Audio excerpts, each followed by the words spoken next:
नमस्कार, ईटीवी के खास कार्यक्रम ग्राउंड जीरो से में आपका स्वागत है। मैं हूं अमित कुमार।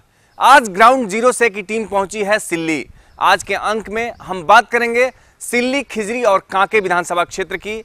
तीनों ही क्षेत्र की अगर बात करें तो ये इलाका राजधानी रांची के आसपास का इलाका है और इन इलाकों में भी कई ऐसी समस्याएं हैं जो हर दिन लोगों को परेशान करती है।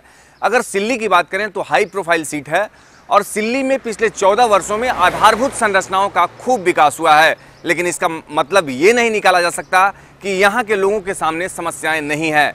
हम तमाम लोगों से बात करेंगे, यहाँ के नेताओं से बात करेंगे, गाँव में जाकर ये जानने की कोशिश करेंगे कि इन 3 विधानसभा क्षेत्रों की क्या स्थिति है। लेकिन इससे पहले आपको हम दिखाना चाहेंगे इन तीनों विधानसभा पर आधारित ये विशेष रिपोर्ट। सिल्ली, खिजरी और कांके विधानसभा क्षेत्र का हाल। सूबे की चंद हाई प्रोफाइल सीटों में से एक है सिल्ली। यहाँ पूर्व उप मुख्यमंत्री और आजसू सुप्रीमो सुदेश महतो की प्रतिष्ठा दांव पर है। विकास के लिहाज से सिल्ली को बेहद समृद्ध कहा जाए तो गलत नहीं होगा। सिल्ली में डिग्री के साथ साथ पॉलिटेक्निक कॉलेज भी है, जहाँ देश का छठा और राज्य का पहला एस्ट्रोटर्फ फुटबॉल स्टेडियम का निर्माण हुआ है। सिल्ली में छड़ से बने आगर यानी जिमलेट ड्रिल की विदेशों में भी सप्लाई होती है। यहाँ आईओ के तहत 400 किलोमीटर सड़क का निर्माण हुआ है। सिल्ली एक कृषि प्रधान इलाका है। यहाँ मुख्य रूप से धान और सब्जी की खेती है, लेकिन सिंचाई की कोई व्यवस्था नहीं है। रोजगार के लिहाज से बॉक्साइट आधारित हिंडाल्को फैक्ट्री अहम है, लेकिन रोजगार के लिहाज से ये नाकाफी है। यहाँ चुनाव में बिजली और रोजगार सबसे बड़ा मुद्दा है। अब नजर डालते हैं सिल्ली विधानसभा सीट की राजनीतिक स्थिति पर। सिल्ली सीट अनारक्षित। सिल्ली सीट पर कुल प्रत्याशी 11। AJSU Sudesh Mahato, Jhamumo Amit Kumar, Congress Dinesh Prasad Sahu, JVM robin Sahu. मतदान केंद्रों की कुल संख्या 247। वोटरों की कुल संख्या 1,84,312। पुरुष वोटरों की संख्या 94,629। महिला वोटरों की संख्या 89,683। 18 से 19 वर्ष के नए मतदाता 7,627। खिजरी कृषि प्रधान इलाका है। स्वर्ण रेखा और सपाही नदी के तटीय क्षेत्रों में सब्जी की खेती होती है। रांची से सटे इस इलाके को बड़े पैमाने पर शराब की अवैध भट्टियों के रूप में भी जाना जाता है। यहाँ कोलाद, टुंजू, हुडुआ और लाली पंचायत का इलाका वन क्षेत्र के रूप में चर्चित है। यहाँ नक्सलियों का भी प्रभाव है। यहाँ के लोग जंगलों से लकड़ी के बंडल और दौना पत्तल बनाकर अपनी रोजी रोटी का जुगाड़ करते हैं। यहाँ के गेतलसूर डैम से रांची के बड़े इलाके में वाटर सप्लाई होती है। सिद्रौल में कुछ छोटी फैक्ट्रियाँ हैं। साथ ही टाटी सिल्वे में रोप वायर की चर्चित उषा मार्टिन फैक्ट्री के अलावा वॉक्सपॉल की भी फैक्ट्री है, जहां बड़ी संख्या में लोगों को रोजगार मिला है। फिर भी बड़ी आबादी रोजगार से वंचित है, लिहाजा हर रोज बड़ी संख्या में लोग रांची में मजदूरी करने के लिए आते हैं। अब नजर डालते हैं खिजरी विधानसभा सीट की राजनीतिक स्थिति पर। खिजरी सीट अनुसूचित जनजाति के लिए आरक्षित। खिजरी सीट पर कुल प्रत्याशी 25। भाजपा राम कुमार पाहन, झामुमो अंतु तिर्की, कांग्रेस सुंदरी देवी, टीएमसी प्रकाश लकड़ा। वोटरों की कुल संख्या 2,96,831। पुरुष वोटरों की संख्या 1,55,258। महिला वोटरों की संख्या 1,41,573। 18 से 19 वर्ष के नए मतदाता 11,800। बात करते हैं कांके विधानसभा क्षेत्र की। इस क्षेत्र का एक बड़ा हिस्सा राजधानी रांची से जुड़ा है, लिहाजा बुनियादी सुविधाओं के मामले में कांके का एक बड़ा इलाका धनी माना जाता है। रिम्स जैसा सूबे का सबसे बड़ा अस्पताल इसी क्षेत्र में है।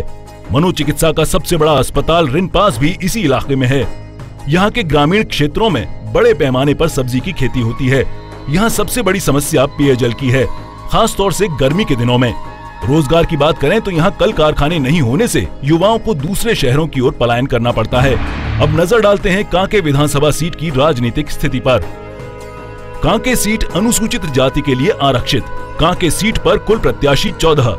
भाजपा डॉक्टर जीतू चरण राम, झामुमो अशोक कुमार नाग, कांग्रेस सुरेश कुमार बैठा, टीएमसी निरंजन कालिंदी। वोटरों की कुल संख्या 3,47,115। पुरुष वोटरों की संख्या 1,84,083। महिला वोटरों की संख्या 1,63,032। 18 से 19 वर्ष के नए मतदाता 13,142। सिल्ली सीट के लिए 2005 में हुए चुनाव में आजसू सुप्रीमो सुदेश महतो ने झामुमो के अमित कुमार को 19,000 से ज्यादा वोटों के अंतर से हराया था। 2009 के चुनाव में भी सुदेश महतो ने अमित कुमार को हराया, लेकिन जीत का अंतर 2005 के अंतर से कम होकर 7,707 पर जा पहुंचा था। 2009 में अमित कुमार जेवीएम के टिकट पर मैदान में उतरे थे, लेकिन इस बार फिर से उन्होंने झामुमो का दामन थाम लिया है। खिजरी विधानसभा सीट के लिए 2005 में हुए चुनाव में भाजपा के कड़िया मुंडा ने कांग्रेस के सावना लकड़ा को महज 2628 वोट के अंतर से मात दी थी। वहीं 2009 के चुनाव में भाजपा ने कड़िया मुंडा की जगह राम कुमार पाहन को मैदान में उतारा, लेकिन वे कांग्रेस के सावना लकड़ा से 2778 वोट से हार गए थे। कांके सीट के लिए 2005 के चुनाव में भाजपा के रामचंद्र बैठा ने झामुमो के समरी लाल को हराया था। 2009 के चुनाव में भी भाजपा के रामचंद्र बैठा की जीत हुई, लेकिन इस बार कांग्रेस के सुरेश बैठा से उन्हें अच्छी चुनौती मिली थी। इस बार भाजपा ने कांके से रामचंद्र बैठा का टिकट काटकर डॉक्टर जीतू चरण राम को मैदान में उतारा है। सिल्ली, खिजरी और कांके सीट के लिए 9 दिसंबर को वोट डाले जाएंगे। हमने इस विशेष रिपोर्ट के जरिए ये दिखाने की कोशिश की कि इन 3 विधानसभा क्षेत्रों की क्या स्थिति है। अगर इन इलाकों में भी ग्रामीण इलाकों की बात करें तो यहाँ कृषि ही एक जीवन यापन के लिए व्यवस्था है और उस व्यवस्था को सरकार कहीं ना कहीं आज तक गंभीरता से नहीं लिया। इसका ये वजह है कि यहाँ पर सिंचाई एक बड़ी समस्या के रूप में अगर देखा जाए तो तीनों विधानसभा क्षेत्र की कमोवेश यही स्थिति है। हम यहाँ के गाँवों में जाएंगे, सबसे पहले सिल्ली के किसी गांव में जाएंगे और ये जानने की कोशिश करेंगे कि हर दिन यहाँ के लोगों को कौन सी समस्या का सामना करना पड़ता है। लेकिन इससे पहले वक्त है एक छोटे से ब्रेक का, और ब्रेक के बाद जब हम मिलेंगे तो मिलेंगे सिल्ली विधानसभा क्षेत्र के किसी गांव में। ब्रेक के बाद एक बार फिर से ग्राउंड जीरो से कार्यक्रम में आपका स्वागत है। आज हम बात कर रहे हैं रांची जिला के 3 विधानसभा क्षेत्रों का, जिसमें सबसे पहले हम बात कर रहे हैं सिल्ली विधानसभा क्षेत्र का। विकास अगर आधारभूत संरचनाओं की बात करें तो स्कूल, पुल, पुलिया, सड़क जरूर बना है, लेकिन आज भी गाँव में कई ऐसी समस्याएं हैं जो हर दिन लोगों के सामने होती है। यहाँ जामुदाग एक गाँव है, यहाँ पर हम लोगों से बात करेंगे कि अगर हर दिन बात करें, आप किसान हैं, क्या कुछ समस्या आपके सामने होती है? पहले तो सबसे बड़ी समस्या कि पानी का व्यवस्था नहीं है, सिंचाई की सुविधा एकदम नहीं के बराबर, और स्कूल पे टीचर नहीं है। और जहाँ तक हमको उम्मीद लगा कि अगला इलेक्शन में सबके सामने बोला गया था कि हरियाली में प्राथमिकता दी जाएगी, जबकि वो कुछ हो नहीं पाया। आप देख सकते हैं इनका ये कहना है कि शिक्षा की अगर व्यवस्था की बात करें तो स्कूल में शिक्षक नहीं है, स्कूल ज़रूर है। पानी के लिए, इरिगेशन के लिए अगर बात करें, यहाँ पर सिंचाई के लिए बात करें तो वो व्यवस्था नहीं है। कृषक हैं, स्वाभाविक है इनकी परेशानी। हम इनसे जानने की कोशिश करेंगे क्या कुछ समस्याएं हैं आपके गांव में जो कि आपके परिवार के लिए, आपके समाज के लिए जो काफ़ी महत्वपूर्ण है। स्कूल, हाई स्कूल है मगर टीचर नहीं है। यहाँ बच्चे बच्चियाँ लोग पैसा देके मैंने बाहर का लड़का लोग पढ़ाते हैं, और यहाँ पानी की व्यवस्था नहीं है। पानी किस तरीके का पानी? पीने का या पीने का? अच्छा। पानी पीने का भी नहीं है। जहाँ बच्चे लोग मैंने आके गांव से मैंने चापाकल से 1-2 बाल्टी लेके जाते हैं, तब वहाँ स्कूल में जाके पानी पीते हैं। क्या कुछ समस्या आपके नज़र में? कुछ और समस्याएं? समस्या तो बहुत सा है, और समस्या के आधार से मान लीजिए यहाँ पर जल मीनार बना जी, 7 साल हो गया जल मीनार बना हुआ, आज तक गांव में सप्लाई नहीं हो रहा पानी। प्लस है कि हम लोग 1 किलोमीटर दूरी से पीने का पानी लेके आते हैं। ऐसा है, वृद्धा पेंशन नहीं मिल रहा है। वृद्धा पेंशन के लिए ब्लॉक जाइएगा तो बोलता है कि इतना पैसा दीजिए तब बनेगा। इंदिरावास पर पैसा लग रहा है, बीपीएल नहीं मिल रहा है, कुछ नहीं मिल रहा है। बस आप देख सकते हैं जो सरकार की योजनाएं हैं, चाहे केंद्र सरकार की योजना हो, राज्य सरकार की योजना है, गाँव में पहुँचते पहुँचते दम तोड़ देती हैं। आने वाले समय में कम से कम जो भी प्रतिनिधि चुनकर जाएंगे, इस बात का ख्याल उन्हें रखना चाहिए, रखना होगा कि कम से कम जो जनता उन्हें एक बार वोट देकर 5 साल के लिए जिताकर भेजती है, तो आने वाले समय में इन समस्याओं का समाधान हो, ताकि इस गांव में रहने वाले लोग भी ये महसूस कर सके कि हमें हर बुनियादी सुविधाएं मिल रही हैं। इसके बाद हम चलेंगे खिजरी और कांके विधानसभा क्षेत्र में, वहाँ भी जानेंगे, वहाँ के गांव के लोगों से बात करेंगे और ये जानने की कोशिश करेंगे कि उन गाँवों में क्या कुछ समस्याएँ हैं। हमने सिल्ली विधानसभा क्षेत्र के लोगों से बात की, अब हम पहुँचे हैं खिजरी विधानसभा क्षेत्र में। यहाँ के लोगों से भी हम जानने की कोशिश करेंगे कि आए दिन किन समस्याओं का इनको सामना करना पड़ता है, क्या कुछ गांव में समस्याएं हैं। हमारे साथ लोग हैं। अगर गांव में समस्या की बात करें, क्या कुछ समस्याएं आपके नज़र में इस इलाके में है? सबसे पहले तो पीने की पानी, वहाँ ना रोड है, ना पीने की पानी है, ना ही क्या कहते हैं कोई सिंचाई की पानी है। वहाँ सख्त ज़रूरत है। सबसे पहले तो पेट भरने के लिए आदमी को अनाज के लिए कम से कम सिंचाई की व्यवस्था करनी चाहिए। साथ ही क्या कहते हैं, लोगों को पानी की व्यवस्था करनी चाहिए जो पीने के लिए। वहाँ हम लोग देखे हैं, हम लोग क्षेत्र में देखे हैं, वहाँ एक तरफ मवेशी पानी पीते हैं, एक तरफ आदमी पानी पीते हैं। आप देख सकते हैं, इनका ये कहना है झारखंड गठन के 14 साल बाद और देश कहाँ कितना आगे निकल गया, लेकिन मवेशी और आदमी एक साथ पानी पीता है, ये स्थिति है। अगर पेयजल की बात करें तो किसान लोग हैं, हम इनसे जानने की कोशिश करेंगे। अगर आपकी बात करें, खेती करते हैं आप, पानी सिंचाई की जो व्यवस्था है कैसी है, कैसे काम चलता है? पानी है ये नहीं है बाबू, तो खेती कहाँ से करेंगे, तो पानी चलते हैं। एक फसल करते हैं, हाँ धान खेती हल्का फुल्का। अगर पानी का व्यवस्था हो जाए तो और भी तो खेती करेंगे, गेहूँ साग सब्जी। आप देख सकते हैं ये किसान हैं और इनकी समस्या है कि पानी नहीं मिलता है, लिहाजा इन्हें एक फसल पर गुजारा करना पड़ता है। इनकी अगर आमदनी की बात करें तो खेती ही है। और भी लोग हैं, अगर आपसे हम जानना चाहें क्या कुछ समस्याएं हैं आपके गांव में?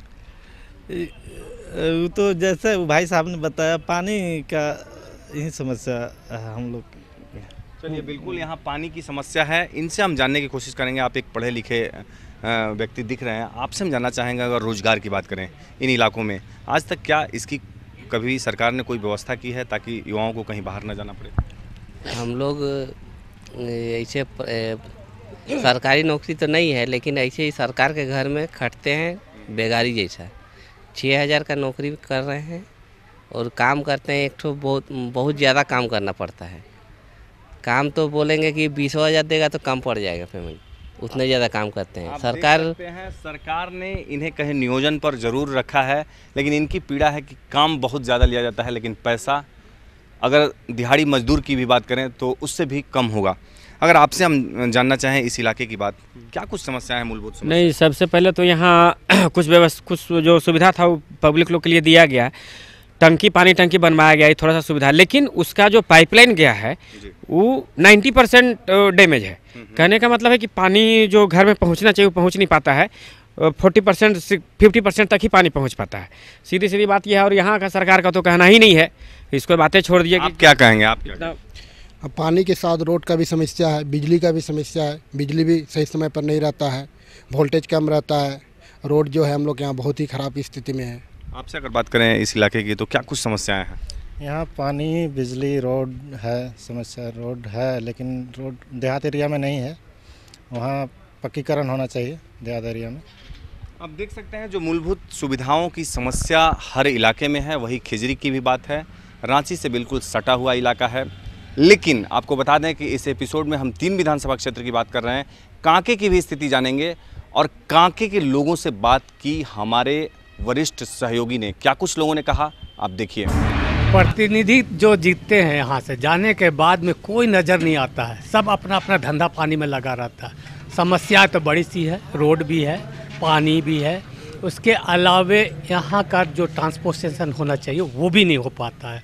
दूसरी बात है, ब्लॉक स्तर से काम धंधा भी नहीं कर पाते हैं, केवल कहते हैं कि ये होगा वो होगा, जब अपना ज़रूरत होता है तो हंगामा करना शुरू कर देते हैं। विगत 5 साल से देख रहे रोड जस का तस बना हुआ है और आए दिन एक्सीडेंट होते रहता है। बच्चे लोग, जो स्कूल के बच्चे, जो भी बच्चियाँ चोट लगती हैं, तो सबसे बड़ा ज़रूरत है कि रोड बनना चाहिए। और जो भी और अगल बगल जो भी है, शिक्षा संस्थान कोई भी नहीं है। इतना बड़ा वेटनरी कॉलेज बहुत पुराना है, जिससे बल कोई भी अच्छा स्कूल है या कॉलेज नहीं है। पूरा कांके विधानसभा क्षेत्र का समस्या है। किसान का हालत, किसान बेदहाल है, मतलब खुदकुशी करने पर है। आपको होचर गांव में जाइए, बहुत ऐसा मिला है कि खुदकुशी करने पर रहती है। माने कुछ जब से झारखंड अलग हुआ, चाहे पहले भी, कांके को एकदम निगलेक्ट किया गया है। कांके में कोई व्यवस्था नहीं, केवल बाहरी आदमी आके यहाँ घर बना के रह रहा है और कुछ सुविधा व्यवस्था के नाम पर जीरो है। यहाँ नहीं तो कुछ पानी का व्यवस्था है, अपना बोरिंग लोग कर रहा है तो पानी मिल रहा है, नहीं तो नहीं मिल रहा है। एकदम बुरा से बुरा है, इससे बुरा हाल नहीं है। यहाँ तो पब्लिक है कि सब बांध के है, कुछ भी नहीं है यहाँ पर है। और यहाँ के जो भी विधायक हुए हैं इस क्षेत्र में उतना विकास की ओर ध्यान नहीं दिए हैं। वैसे हम लोग तो देखे नहीं हैं अभी तक तो नहीं देखे हैं। हाँ, एकदम अभी तक नहीं देखे। जीतने के बाद तो कोई नहीं, जब समय होता है, वोट के समय है, तो अभी घूमते हैं, लेकिन जीतने के बाद कोई भी ध्यान। अगर आते तो इस प्रकार तो कुछ तो कहीं पे तो सूरत ही होता है। सबसे पहले तो कांके में इतना एग्रीकल्चर यूनिवर्सिटी रहते हुए और सारी संस्था रहते हुए अब पूरा अगर आप गांव देहात कांके प्रखंड का चले जाएंगे तो कोई तकनीकी उसका सदुपयोग नहीं हो सका।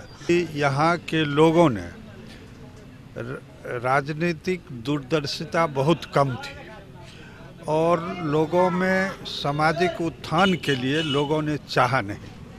उदाहरण के लिए एक ब्लॉक है जो यहाँ पर तरह तरह की संस्थाएं हैं और आज 25 वर्ष 40 वर्ष हो गया हमको कांके में रहते हुए, और ये रोड की दशा जो देखते हैं आप, एक बार अपने कैमरा को रोड की तरफ ले जाएं तो आपको पता चलेगा कि ये 40 वर्षों से आज तक इसी हालत में। विकास का बात जहाँ तक है ना, तो यहाँ पे तो सबसे पहले तो अस्थाई सरकार है नहीं।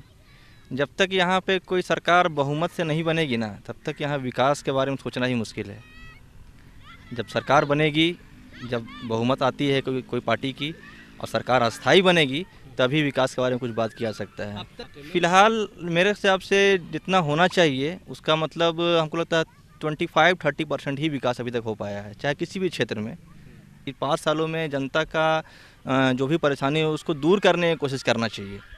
जनता से जुड़े हुए नहीं है यहाँ के विधायक। 2001 में झारखंड अलग हुआ है, उसके बाद अभी तक झारखंड में कोई प्रॉपरली स्टेबल कोई सरकार किसी की नहीं बनी। बहुत तरह की समस्या है, बहुत तरह की। बेरोजगारी सबसे पहले है, सबसे फर्स्ट, एजुकेशन फिर सेकंड में है। ब्रेक के बाद एक बार फिर से ग्राउंड जीरो से कार्यक्रम में आपका स्वागत है। हमने कांके के लोगों को भी सुना और वहां के जनप्रतिनिधियों को भी सुना, वहां के राजनीतिक कार्यकर्ताओं को सुना कि आखिर 14 साल के बाद भी राज्य गठन के इन इलाकों में विकास क्यों नहीं हुआ। अभी हमारे साथ खिजरी विधानसभा क्षेत्र के लोग हैं और सिल्ली की भी बात करें, ये तमाम जो राजनीतिक कार्यकर्ता हैं, जिला स्तर के कार्यकर्ता हैं, दोनों ही विधानसभा क्षेत्र की हम बात करेंगे इनसे और जानने की कोशिश करेंगे कि जो विकास की बात आ रही है। आजसू से आप हैं, भारतीय जनता पार्टी के समर्थन में आप लोग हैं। अगर सिल्ली की ही हम बात करें, आधारभूत संरचनाओं का विकास खूब हुआ, कुछ बुनियादी सुविधाएं, बुनियादी समस्याएं आज भी हैं गाँवों में जो लोगों के लिए चुनौती बनी हुई हैं। क्या कहेंगे, क्यों नहीं हुआ पिछले 14 साल में इन समस्याओं का समाधान? पहले मैं GTV को धन्यवाद देना चाहता हूं कि आपने जनता की आवाज़ सरकार तक पहुंचाने का काम किया, इसलिए मैं आपका आभारी हूं। मैं सबसे पहले आपको ये बता देना चाहता हूं कि झारखंड में 81 विधानसभा है। अगर 81 विधानसभा में अगर विकास हुआ है, सबसे ज़्यादा सिल्ली में हुआ है। उन्होंने गाँव से सड़क तो जोड़ने का काम किया है। अब 14 साल पहले जाकर देखिए, वहाँ पर ब्लॉक में जाने के लिए और टाउन में आने के लिए 10 घंटा लगता होगा, लेकिन आज वहाँ 1 घंटा भी नहीं लगता है। इसलिए सुदेश महतो को मैं धन्यवाद देना चाहता हूँ। आपने गरीबों के ख्याल रखकर आपने काम किया, मैं आपको धन्यवाद देना चाहता हूँ। चलिए, और भी भारतीय जनता पार्टी के लोग हैं, आपसे अगर हम जानना चाहें सिल्ली के बारे में ही अगर पहले हम बात करते हैं, आप किस नज़रिए से देखते हैं वहाँ के विकास को? आपकी नज़र में लगता है कि कुछ समस्याएँ हैं वहाँ? विकास तो नो डाउट कि आजसू में सुदेश महतो जी ने वहाँ किया है, लेकिन जैसा जनता भी बता रही है, हम लोग फील्ड में भी गए थे, अच्छा खासा विकास हुआ। आधारभूत संरचना का काफ़ी विकास वहाँ हुआ, लेकिन हर जगह कुछ ना कुछ समस्याएं हैं और उन समस्याओं के लिए स्टेबल गवर्नमेंट जरूरी है। स्टेबल गवर्नमेंट के लिए ही अगर इस बार हम लोग को पूर्ण बहुमत मिलता है तो मेरा पूर्ण विश्वास है कि भारतीय जनता पार्टी और आजसू का गठबंधन इस राज्य के खुशहाली की ओर लेके जाएगा। पहले तो मैं TV के सभी प्रेस बंधुओं को कांग्रेस परिवार की ओर से धन्यवाद। देखिए, यहाँ विकास तो हुआ है, आप जनता से पूछिए और 9 तारीख को अब जनता सही जवाब देगी कि हम विकास किए हैं या नहीं किए। आप मान रहे हैं कि विकास हुआ? विकास हुआ है। आपने देखा, जो भी यहाँ राजनीतिक कार्यकर्ता हैं, इनका ये कहना है, अपना अपना दावा है, और जो सत्ता में नहीं रहे हैं उनका आरोप है जनप्रतिनिधियों पर कि उन्होंने ध्यान नहीं दिया।